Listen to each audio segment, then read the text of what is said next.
¿Qué es el derecho constitucional? El derecho constitucional, primeramente, es una rama del derecho público. El derecho público es el ordenamiento jurídico que regula las relaciones entre las personas o entidades privadas. El principal objetivo del derecho constitucional es estudiar las leyes fundamentales de un Estado y de su constitución. Las principales características del derecho constitucional es la división de poderes, Estado de Derecho, soberanía nacional, derechos fundamentales, estabilidad constitucional, supremacía constitucional, rigidez constitucional, control de constitucionalidad y control de convivencialidad. Algunas características son dotar a los individuos de derechos fundamentales y establecer garantías para los ciudadanos, limitar las actuaciones del Estado a través de la división de los tres poderes. El derecho constitucional se refiere a normas que responden a unos planteamientos valorativos, como el reconocimiento del conjunto de derechos fundamentales para los ciudadanos y la limitación de división y organización de poder. Así, en las constituciones se establece la división de poder judicial, ejecutiva y legislativo.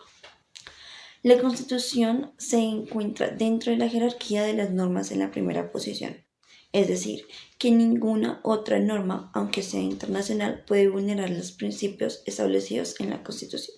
Así, damos por entendido que el derecho constitucional fija los principios entre libertad y justicia y conserva el Estado de Derecho.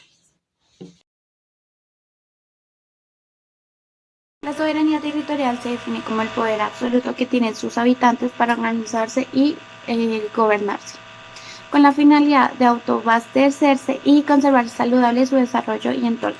Actualmente el sistema gubernamental adoptado en casi todo el mundo ha cumplido con generar y distribuir gran parte de los recursos necesarios para mantener la vida. Sin embargo, estos recursos al ser monetizados se transforman en un tipo de cambio estandarizado que obliga indirectamente a los habitantes a adaptarse a un sistema capital que está caracterizado para generar desigualdad y marginación en la población en general. Por poner un ejemplo, el estado de Chiapas ocupa uno de los primeros lugares en producción de energía. Ahí se cultiva y se pesca una gran cantidad de los alimentos que consumen en el país, y además de tener el río más caudaloso de México. Aún así, es uno de los estados con mayor marginación y desigualdad social.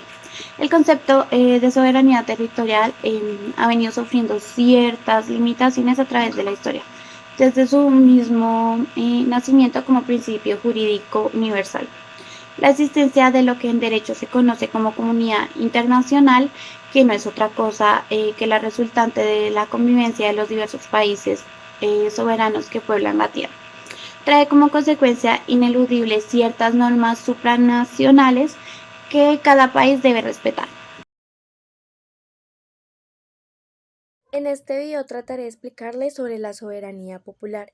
La soberanía popular es la condición en la que el pueblo es poseedor de la autoridad existente de un determinado territorio, donde otorga pleno poder a la ciudadanía y es el pueblo en que se encarga de la toma de decisiones y de la cierta composición de los órganos de gobierno, donde primordialmente la soberanía se desarrolla de cierta manera un entorno democrático, en donde los ciudadanos pueden elegir a través del voto a sus representantes políticos, ya sean presidentes a un nivel económico, político o el que sea.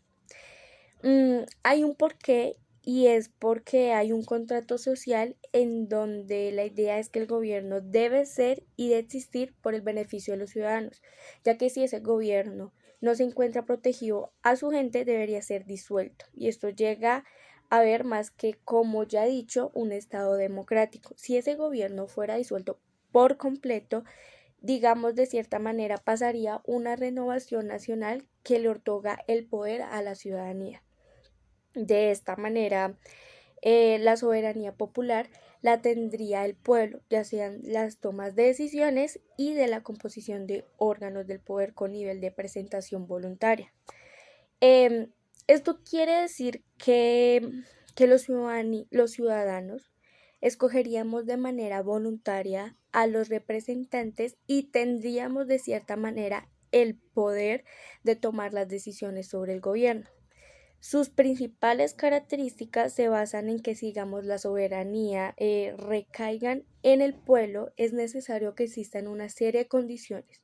Y una de ellas sería que todo poder público procede de la ciudadanía, representando en figuras estatales democráticamente escogidas, como por ejemplo los presidentes o el entorno político. Debe de haber un documento oficial, como puede ser una constitución o una declaración de derechos, si el pueblo considera que su gobierno no define correctamente sus intereses, tienen el poder de disolverlo o sustituirlo.